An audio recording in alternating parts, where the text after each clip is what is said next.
Alors, il y a 3 masters qui sont dispensés à l'ILIS. Le master Nutrition et Sciences des Aliments, avec le parcours Qualité et Sécurité Alimentaire.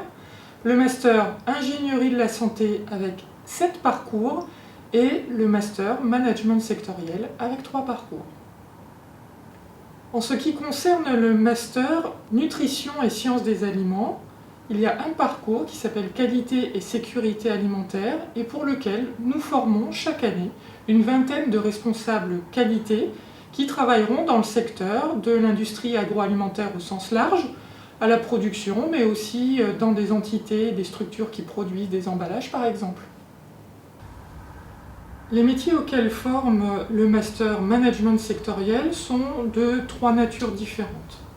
Il y a tout d'abord des managers des établissements sanitaires, des établissements médico-sociaux, des établissements d'aide à la personne.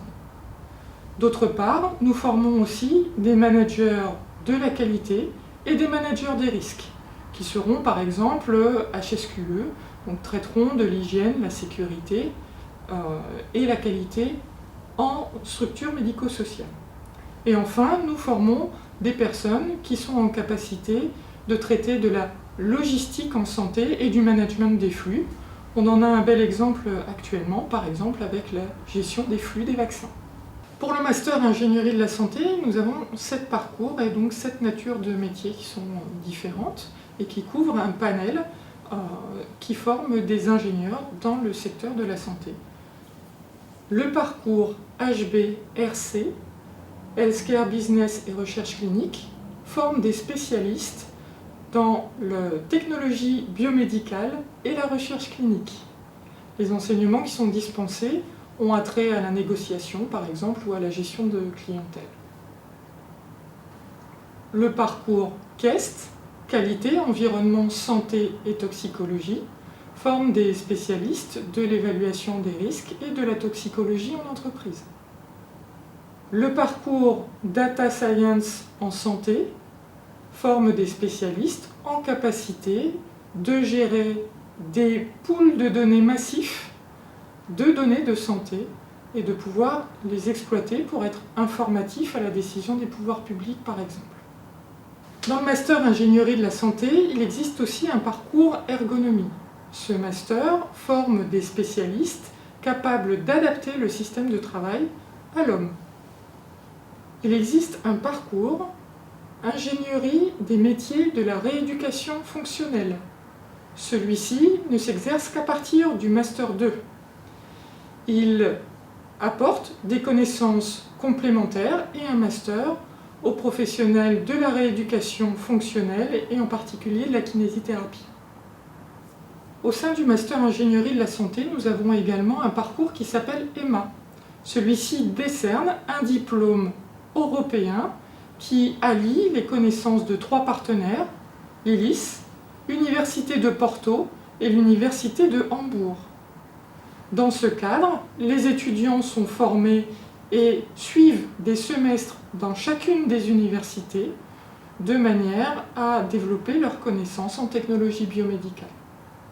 En ingénierie de la santé, il existe également un parcours qui s'appelle Coordination des trajectoires de santé et qui forme des cadres experts dans le domaine de la coordination du parcours du soin et du parcours de soins patients. Les masters peuvent être suivis selon 3 modalités différentes. Le master 1 inclut un stage d'une durée minimale de 5 mois à compter d'avril et se termine au mois d'août.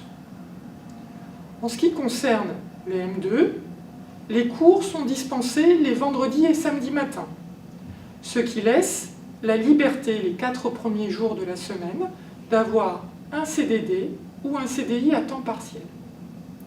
Il est aussi possible de suivre certaines de nos formations sur la base d'un contrat de professionnalisation en lien avec une entreprise partenaire. Et enfin, nous avons aussi une modalité d'apprentissage avec un rythme d'alternance qui est 3 semaines en entreprise, 1 semaine à l'ILIS. Les enseignements du master, que cela soit en M1 ou en M2, sont structurés selon, d'une part, des enseignements de tronc commun suivis par tous les étudiants, et d'autre part, des enseignements dits spécifiques en lien avec le parcours suivi. Dès lors, lors des enseignements de tronc commun, tous les étudiants sont rassemblés dans les mêmes amphis. La promotion peut atteindre, dans ce cadre, 200 à 250 étudiants en fonction des années. Dès lors qu'ils suivent leurs enseignements de spécialité, les étudiants se retrouvent par groupe, et donc dans des amphis ou des salles de cours plus petites, allant d'une centaine d'étudiants à une vingtaine d'étudiants en fonction du parcours dans lequel l'étudiant est inscrit. L'insertion professionnelle des diplômés de master de l'ELIS est suivie par l'ODIF, qui est un service indépendant de l'Université de Lille. La dernière étude de l'ODIF sur la promotion de diplômés de 2017 stipule un taux d'insertion professionnelle de 89% 3 mois après la diplomation. Celui-ci atteint 99% d'emploi stable 30 mois après la diplomation. Quels sont les atouts de l'ILIS? Eh bien, en premier lieu, il faut citer l'équipe, qui est composée de professionnels et d'enseignants-chercheurs.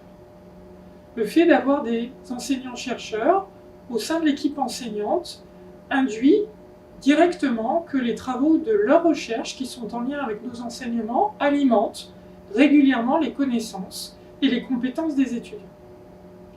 D'autre part, dans l'équipe, nous avons des professionnels associés. Ce sont des personnalités connues dans leur milieu, qui sont en fonction, qui ont un autre métier et qui sont à part entière inclus dans l'équipe de l'ILIS. Ils nous apportent donc tous les retours terrain, tous les retours d'expérience qui sont nécessaires pour faire évoluer nos formations et que les compétences auxquelles nous formons les étudiants soient bien en adéquation avec les attentes du milieu socio-économique. D'autre part, nous avons un niveau d'exigence assez important au sujet des langues vivantes, de la maîtrise de l'anglais, mais aussi de l'allemand ou de l'espagnol. En lien avec cela, nous avons différents partenaires à l'étranger et développons un réseau partenarial à l'international important, ce qui nous permet d'avoir des terrains de stage, y compris à l'étranger, pour les étudiants qui souhaitent réaliser leur stage en dehors de nos frontières. Aussi, nous avons et nous misons beaucoup sur la pédagogie innovante. Elle peut être ou non numérique. Vous êtes ici dans le Lexime, le laboratoire d'expérience immersive, qui nous permet de développer un aspect recherche, mais surtout un aspect enseignement en réalité virtuelle ou en réalité augmentée, de manière à tester les situations de travail auprès de nos étudiants. Quels sont les prérequis nécessaires pour être étudiant à l'ILIS? Eh bien, ils sont de l'ordre de plusieurs natures. Tout d'abord, il faut un certain nombre de prérequis en termes de connaissances et de compétences. Mais il faut surtout des valeurs. La première valeur est une valeur d'implication et de travail. Les domaines auxquels nous formons nos étudiants et nos futurs diplômés sont des domaines d'exigence. Il s'agit de la santé de la population. La deuxième valeur est une valeur partagée à l'ILIS entre nous tous, qui est celle de l'adaptabilité, qui est vraiment quelque chose, une valeur qui va faire la différence au niveau de l'insertion professionnelle. Et enfin, il est certain que nous formons une communauté solidaire entre l'équipe enseignante et les étudiants, tous unis par un même objectif, celui de l'insertion professionnelle de nos futurs diplômés.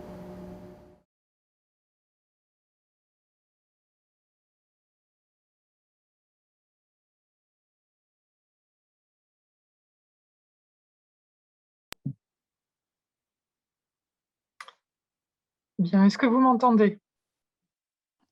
Bonjour, oui. Bonjour. Enfin, donc on a à peu près tout rassemblé. Voyez, vous mentez pas quand on mentionnait l'adaptabilité, mais c'est vrai pour tout le monde. Donc désolée pour ce petit contretemps, mais effectivement, il s'est passé quelque chose avec Zoom qu'on n'a pas tout à fait maîtrisé. Voilà. Voilà, ce petit film était un film très succinct de présentation. Maintenant, je suis toute oui pour vos questions.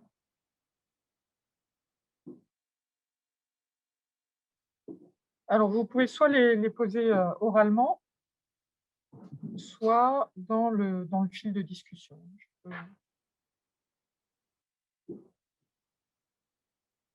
Alors, en attendant les premières questions, c'est toujours les plus difficiles. Dans ce film, je n'évoque pas du tout le public de formation continue que nous avons, mais pour vous donner un ordre d'idée, c'est un peu moins d'un tiers, hein, des étudiants ou des personnes qui reviennent faire des études à l'ILIS. Et il y a évidemment des parcours de master qui sont ouverts en formation continue, notamment le master sectoriel à 2 parcours qui sont là spécifiques en formation continue. Alors, quel parcours pour travailler dans les soins à la personne? Eh bien, le master management sectoriel, très clairement. Donc, c'est celui qui vous permettra. Alors, le soin à la personne peut recouvrir plusieurs notions. Alors, dans le soin à la personne, il y a le fait de travailler dans les établissements médico-sociaux. Donc, c'est typiquement ce master-là qu'il faut suivre, sans aucune ambiguïté. Est-il possible de faire un Erasmus à ILIS? Et si oui, dans n'importe quel master?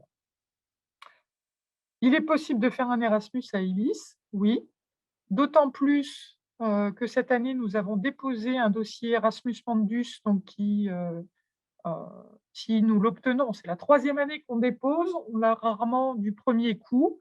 Cette année, on a vraiment bon espoir. Alors, dans quel master? En général, plus précisément celui d'ingénierie de la santé, et notamment le parcours HB. C'est celui qui est le plus dimensionné et pour lequel il est le plus possible de faire un Erasmus. Moi, j'avais une question, s'il vous plaît. Oui, je vous Au écoute. niveau du master, bonjour. Au niveau du master management sectoriel, il y a de la qualité. Oui, oui, oui, c'est une des trois. Si vous voulez, il y a des mots-clés. Il y a le mot-clé logistique et gestion des flux. Hmm. Il y a le mot-clé management des établissements, qu'ils soient sanitaires ou médico-sociaux. Et le troisième, c'est responsable qualité et évaluateur des risques. Oui, tout à D'accord, fait. parce qu'en fait, moi, j'hésite parce que mon projet serait plutôt d'être responsable d'établissement, mais je me demandais si, en passant par le biais quand même de l'option qualité, on pouvait quand même atteindre cet objectif plus tard, quoi. Bien sûr, ce sont des options. C'est-à-dire que, évidemment, vous allez avoir un petit renfort en suivant telle ou telle option, Hmm. mais ce n'est pas exclusif. Ça ne veut pas dire que si vous faites cette option-là, vous vous fermez les portes de l'autre, D'accord. des autres. Ah non, non, non, pas du tout.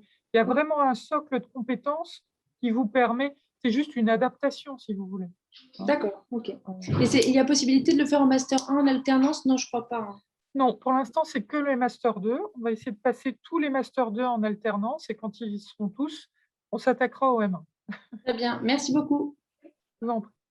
Alors, j'ai vu beaucoup de questions. Je vais remonter le fil. Hop, hop, hop. À la suite d'un master sectoriel, nous pouvons prétendre à un emploi pardon, dans le public ou seulement dans le privé. Dans les deux, aucun problème. Non, non, aucun. Ah non, non, non. Euh, Vous pouvez prétendre dans les deux types de groupes. D'ailleurs, juste pour vous signaler, nous avons les fédérations et publiques et privées dans le conseil d'administration de l'ILIS. Ça ne pose aucun problème. Alors, est-il possible de faire un stage à l'étranger l'année prochaine? Donc en M1? Alors oui, c'est possible. Donc il y a des personnes qui sont parties là actuellement. On a des personnes. Alors ce qui est intéressant, c'est qu'on a autant de mobilité cette année sortantes, donc d'étudiants qui vont étudier à l'étranger, que d'habitude. On n'a pas eu d'effet Covid là-dessus. Donc, on a des partenariats privilégiés, Ulm, Hambourg, Paisley, Guadalajara. On peut aller au Liban aussi, mais c'est un peu plus. Alors, est-ce qu'on sera aidé? Vous parlez d'une aide financière ou pas? Intellectuellement et sur l'accompagnement du parcours, oui. Parler, Oui. je parlais aider à trouver le stage. Alors, vous serez aidé dans la maîtrise de la langue et oui, vous êtes plus aidé que les autres. Après, la démarche est encore vous appartient. C'est vous qui êtes l'essence au moteur. Mais si vous avez besoin d'aide, de toute façon, ce qu'on va vous inviter à faire, c'est prendre contact aussi avec les personnes qui sont d'ores et déjà à l'étranger. Et puis, là aussi, il peut y avoir des liens. On sait, par exemple, en Allemagne, qu'on a eu plusieurs stagiaires plusieurs années de suite chez Airbus, par exemple. Voilà, donc, ce sont aussi des petites astuces qui se transmettent d'année en année. Et oui, il y a une aide, hein, il y a un intérêt de tous et de chacun à ce que ces stages se passent bien et que vous trouviez un stage à l'étranger. Après, encore une fois, il n'y a pas d'engagement, on ne va pas tout faire, on ne va pas vous dire tenez, répondez à cette offre de stage. Non, ça non. Alors, est-ce que les étudiants de la LAS 3S peuvent postuler au master HBRC? Vous pouvez postuler, votre dossier sera étudié. Ce n'est pas un passage de droit. Est-ce qu'on peut devenir ingénieur biomédical avec un master IBIS? Oui. Est-ce que c'est habilité CTI? Je ne sais pas. Par contre, je vous invite à suivre la conférence de 11 heures. Là, Hélène Gorge pourra probablement répondre à votre question.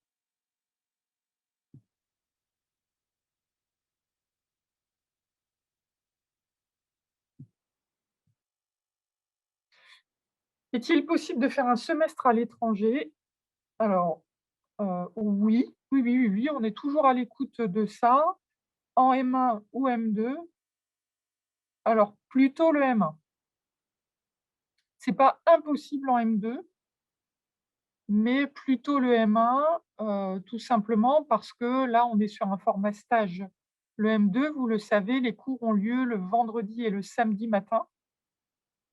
Et la période de stage commence un tout petit peu plus tard. De mémoire, oui, il y a des étudiants, il y a 2 ans, qui étaient en stage en M2, aussi à l'étranger.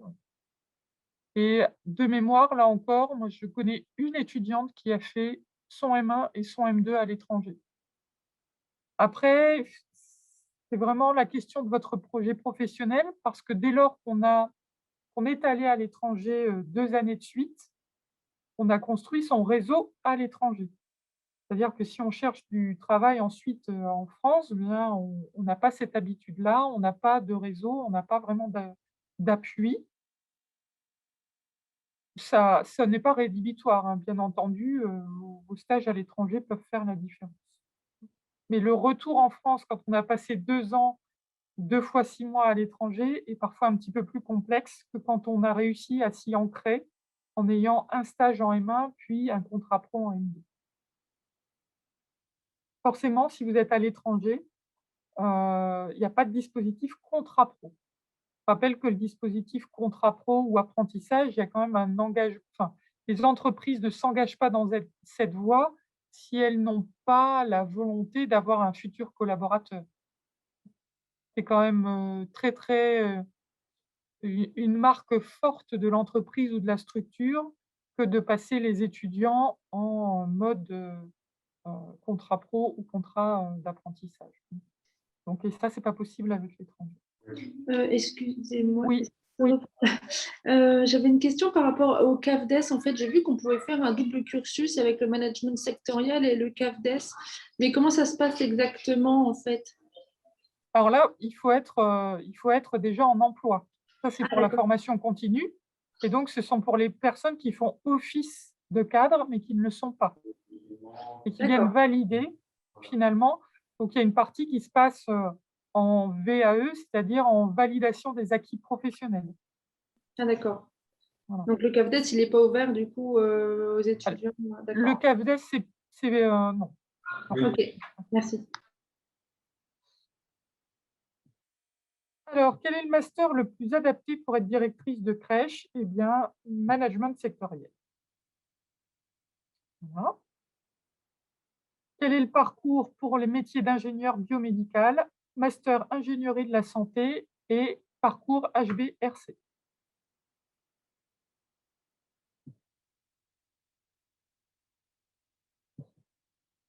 Les étudiants venant de la licence 3 maintenance biomédicale peuvent-ils être acceptés en master healthcare business? Ça n'a jamais été le cas pour l'instant. Néanmoins, moi, je vous invite à postuler quand même. Euh, c'est la raison pour laquelle on a un partenariat donc, avec le lycée Colbert. C'est pour faciliter ou pour permettre en tout cas les ponts entre la licence 3 et le master 1 pour les étudiants évidemment qui en ont le projet professionnel et qui ont aussi validé un certain nombre d'acquis. Alors je le dis de manière un peu pudique, de manière un peu moins pudique, il faut être parmi les très très bons. Voilà. Donc ce n'est pas systématique.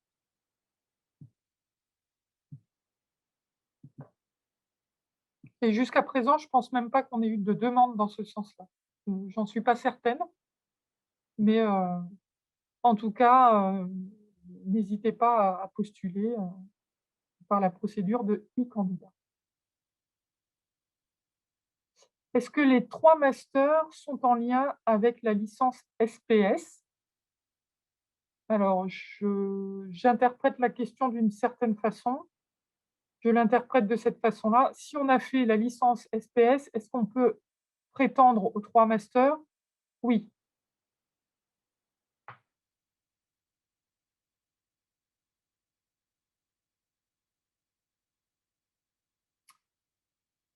Alors, pour répondre, avec un master biomédical, on va toucher uniquement au matériel de diagnostic ou également aux orthèses et prothèses. Je vais répondre à la question, mais je vous demanderai d'avoir la confirmation par Madame Gorge. Mais globalement, vous êtes en capacité de toucher à tout, avec le côté négociation et le côté, on est bien dans le marketing hein, de ces produits-là. Mais dans mon esprit, il n'y a pas de limite, il n'y a pas de secteur particulier. Enfin, il n'y a pas de spécificité dans ce secteur. Alors, pour le master management sectoriel, il est préférable de faire SPS ou 3S, les deux. Il n'y a pas de préférence. Ces deux licences-là peuvent conduire au master management sectoriel. C'est un peu moins vrai pour le master ingénierie de la santé, qui est plus à destination des SPS.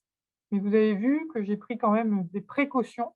Il est plus, ça veut dire qu'il n'est pas impossible pour les 3S de postuler en ingénierie de la santé, pas du tout. Mais en tout cas, ce qui est certain, c'est que vous soyez en 3S ou en SPS, vous pouvez faire management sectoriel.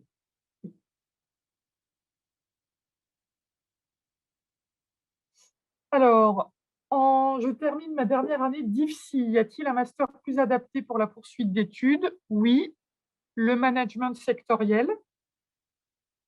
Par contre, là encore, hein, vous allez postuler, faire un dossier. On pourra vous proposer, je vais être un peu direct, hein, mais on pourra vous proposer soit le M1, soit le L3 en fonction de votre dossier. Parce qu'en général, on prenait les infirmières après l'obtention de leur DE et quelques années de pratique. Ça, c'était les conditions, ce sont les conditions logiques, normales pour entrer en Master 1. Ça ne pose pas de problème. D'après la formulation de votre question, même si vous avez le DE, je comprends que vous n'avez pas de pratique. Et ça pose problème. Parce que ce qui est intéressant pour, quelqu'un qui vient de l'école des soins infirmiers, c'est justement d'avoir touché un petit peu le terrain et comme ça, il est plus facile d'intégrer les notions de management. Sans avoir pratiqué, en dehors, des stages qui sont obligatoires, la question est beaucoup plus délicate, c'est pas vraiment le même profil, finalement. Alors, suite à un master management sectoriel, est-il possible de devenir directeur d'EHPAD? Oui. Quelle autre structure peut-on diriger? Un hôpital? Non. Là, il faut passer un concours national à l'EHNSP, mais sinon, toutes les autres structures médico-sociales, par exemple, maison de la petite enfance, maison de la rééducation, maison du handicap, mmh, voilà, toutes les autres structures, pas l'hôpital.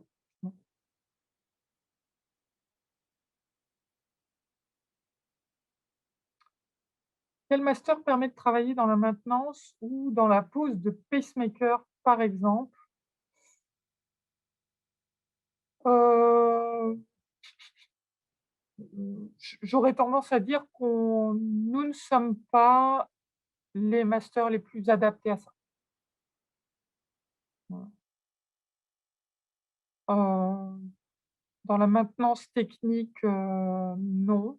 Non, non, on est vraiment plus, et dans la pose de pacemaker, on n'est pas encore, alors c'est vrai qu'on a des idées, on a une collaboration, je dirais informelle avec Santilis, qui est plutôt orientée dans ces domaines-là. Nous, on n'a pas directement de master qui forme à ça. Alors, quel master suivre pour travailler dans le domaine de l'industrie pharmaceutique? Eh bien, le master sciences du médicament qui se fait en pharmacie. C'est celui qui me semble le plus adapté. La licence nouvelles technologies d'aide à la personne serait donc plus adaptée pour postuler au master HBRC. Plus adapté que quoi? Hem,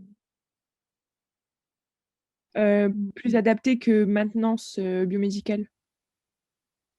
c'est un peu le non, c'est un peu comme, ce que j'évoquais, tout à l'heure avec le management sectoriel et ses 3 options. C'est la même chose entre maintenance biomédicale et TNAP. Ce sont principalement des options.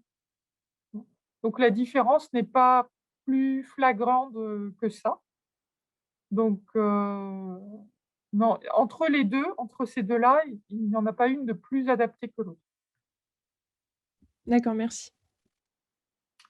Par contre, ce que je peux dire ou redire si c'est mal, si je l'ai mal exprimé, c'est qu'en venant de ce parcours-là, pour l'instant, on a rarement eu de personnes qui allaient en master ingénierie de la santé pour faire le parcours HBRC. Encore une fois, je ne dis pas que c'est impossible, je dis que c'est rare, différent.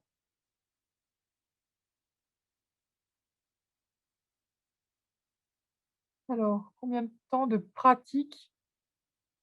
Heu heu, l'optimal, c'est au moins 3 ans. Après, si vous faites une année ou 2, évidemment, il n'y a pas de voilà, je vous réponds directement à la question et clairement, 3 ans, c'est bien. Ensuite, évidemment, c'est pas une histoire de go, no go. C'est, une histoire plus vous faites d'années de pratique, plus ça sera facile de rentrer en M1. Voilà. Et là encore, une fois, ça dépend de votre dossier, mais aussi d'éléments qu'on va, jauger en entretien, par exemple. Votre capacité à intégrer le marché de l'emploi, votre empathie, tout ce qui n'apparaît pas sur des dossiers, est, susceptible d'être évalué en entretien.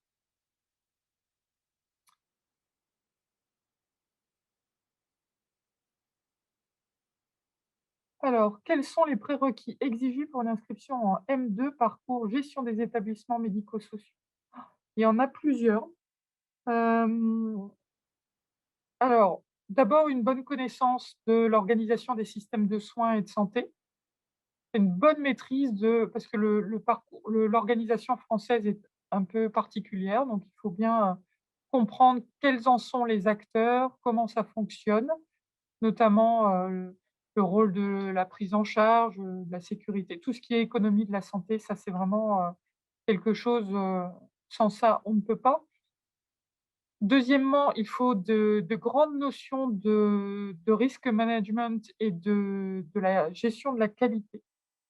Ça, il faut, pour une entrée en M2, avoir fait la preuve, qu'il y a des bases solides de connaissance des systèmes de qualité, de systèmes d'évaluation des risques, tableau de bord, suivi, management des systèmes et cetera. Donc ça, c'est extrêmement important aussi. Je dirais ce sont, allez, des prérequis qui sont, vraiment, importants, que je vous cite là. Alors, à quel métier en rapport avec les domaines de la pharma pouvons-nous avoir accès? Hem, alors je vais vous faire, la même réponse que tout à l'heure. C'est plus facile avec des masters de la pharma, mais pour l'instant, il y en a qu'un. Ça ne répond pas à votre question. Alors pour bien y répondre, je dirais que c'est quand même, le parcours, le master ingénierie de la santé avec le parcours HBRC, où là, vous pourrez être, dans des sociétés, vous pourrez contribuer au dossier de mise sur le marché du médicament, par exemple. Ou, si vous suivez la filière RC, vous pourrez aussi, une fois que le médicament est mis sur le marché, être attaché de recherche clinique, c'est-à-dire continuer à évaluer les compétences des traitements qui sont donnés aux patients. Voilà, ce sont les 2 branches qui vous rapprochent le plus du pharmacien ou des métiers de la pharmacie. Après, il y a aussi tous les métiers, de responsable qualité. En industrie pharmaceutique, il faut des responsables qualité. Donc là, si vous voulez être plus en industrie, c'est ce que, vous pourrez faire. Les 2 métiers que j'ai cités préalablement s'exercent, soit à l'hôpital, soit dans des sociétés privées. Donc là aussi, c'est un vrai choix de carrière non non pas seulement du métier, mais de l'endroit où vous voulez être. L'hôpital, c'est possible, la production en pharmacie, c'est possible, le privé évidemment, c'est possible également.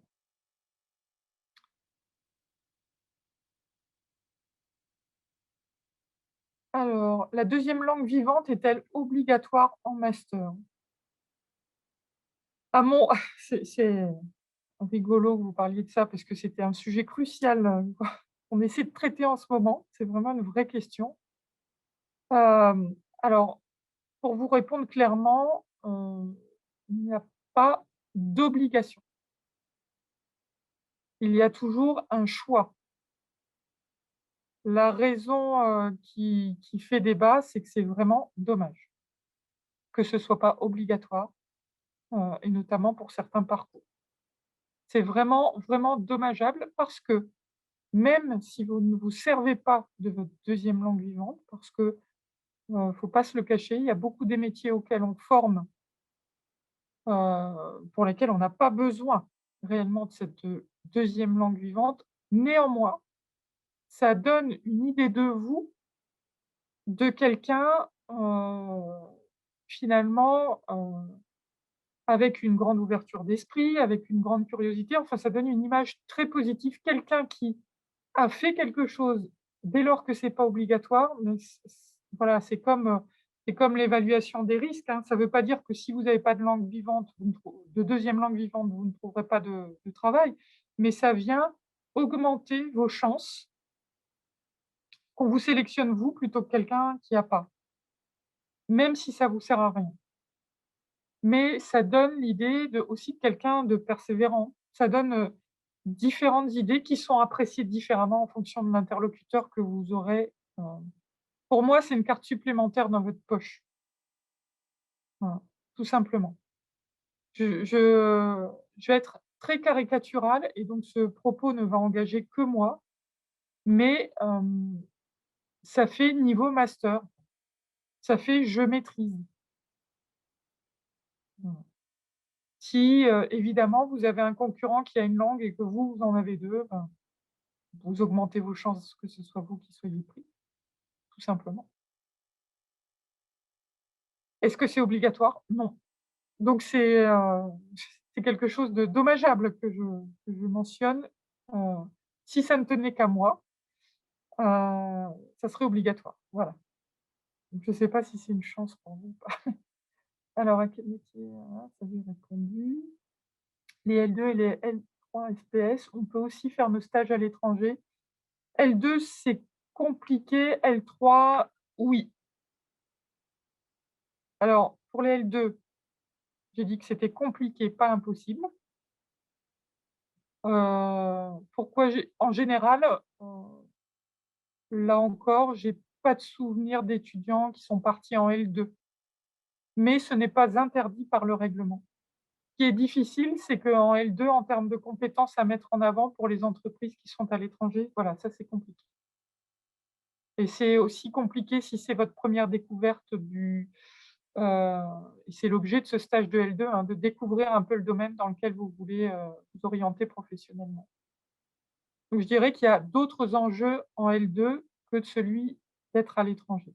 Par contre, pour le L3, oui, ça se fait régulièrement. Les 2 années qui partent le plus en stage à l'étranger, c'est L3 et M1.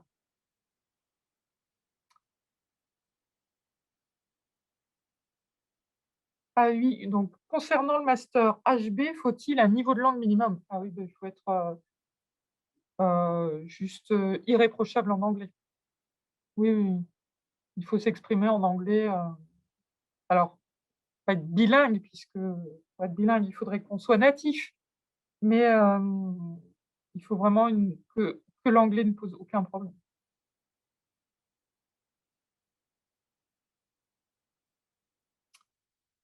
Avec le HB, peut-on travailler aux affaires réglementaires des dispositifs médicaux? C'est plus une filière marketing, c'est plus une filière pour ça, mais ce n'est pas impossible. Ce n'est pas impossible, je suis en train de réfléchir à des masters qui seraient plus adaptés, Ce qui est certain, c'est qu'en vous formant au marketing des dispositifs médicaux, forcément, vous avez un aspect juridique et réglementaire qui vous est donné, qui est important concernant ces dispositifs-là. Donc je dirais, de manière indirecte, oui, mais c'est indirect. Voilà. Donc vous aurez toutes les connaissances qui vous permettent à vous de, de maîtriser ou en tout cas d'avoir découvert tous les aspects réglementaires et vous d'incrémenter votre connaissance spécifiquement sur les dispositifs médicaux. Alors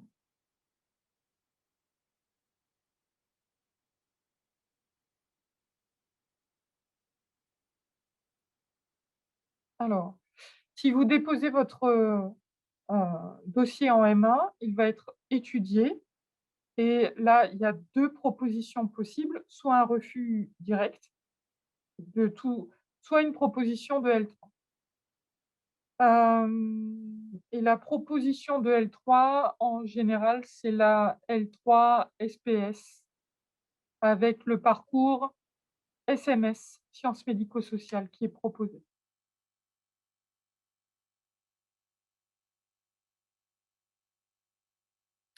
Alors, sur quel métier débouche le master nutrition et sciences des aliments? Alors, c'est une question facile et difficile à la fois. Ça débouche sur un seul métier, mais qui couvre plein de champs. Le métier s'appelle responsable qualité. Voilà, parce que nous, la filière à laquelle on forme à l'IDI, c'est qualité et sécurité alimentaire. Donc, vous serez en capacité de vérifier, bah, de mettre en place, de maîtriser, puisque au M2, on vous demande d'incrémenter les systèmes qui sont déjà en place. Donc, vous avez une réelle maîtrise, hein. Ce n'est pas juste, des cours, vous faites, vous savez faire et vous savez faire évoluer les systèmes. Donc, on va vraiment très loin dans le système, dans la maîtrise du système qualité. Hem, Ça s'appelle responsable qualité, mais c'est plein de formats parce que vous pouvez, être, soit faire de la gestion de réclamations clients dans une grande entreprise, à l'étranger et ça fait partie du pool de responsables qualité, comme vous pouvez être responsable qualité dans une structure qui a comme client, 10 microbrasseries et là, vous allez sur le terrain et vous aidez les gens à avoir un minimum d'indicateurs qualité.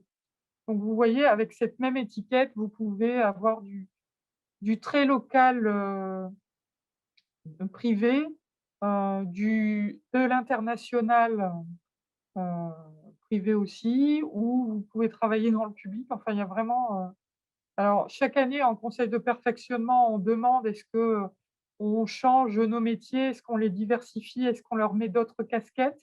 Et à chaque fois, les professionnels nous disent: «Non, ça s'appelle responsable qualité, quel que soit le métier». Et puis vous pouvez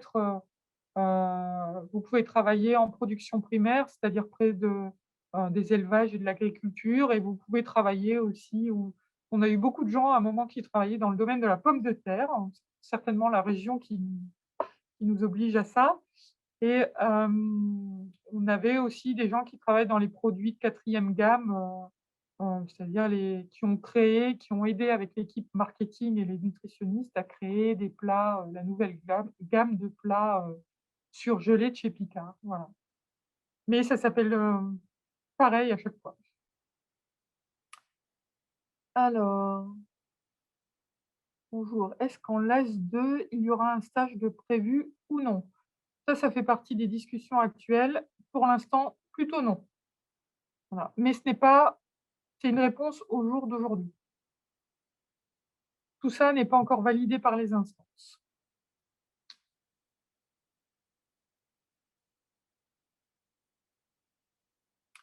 Le stage de L2, eh bien, les stagiaires de L2 ont commencé cette année le 29 mars pour,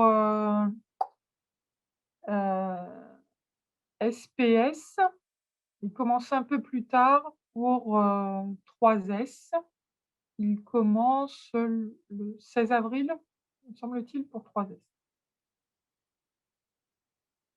Quel parcours de L3 est le plus recommandé pour faire le management sectoriel? Eh bien, c'est SMS. Voilà.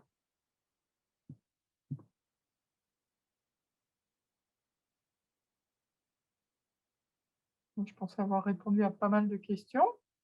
Je n'en vois plus dans le fil.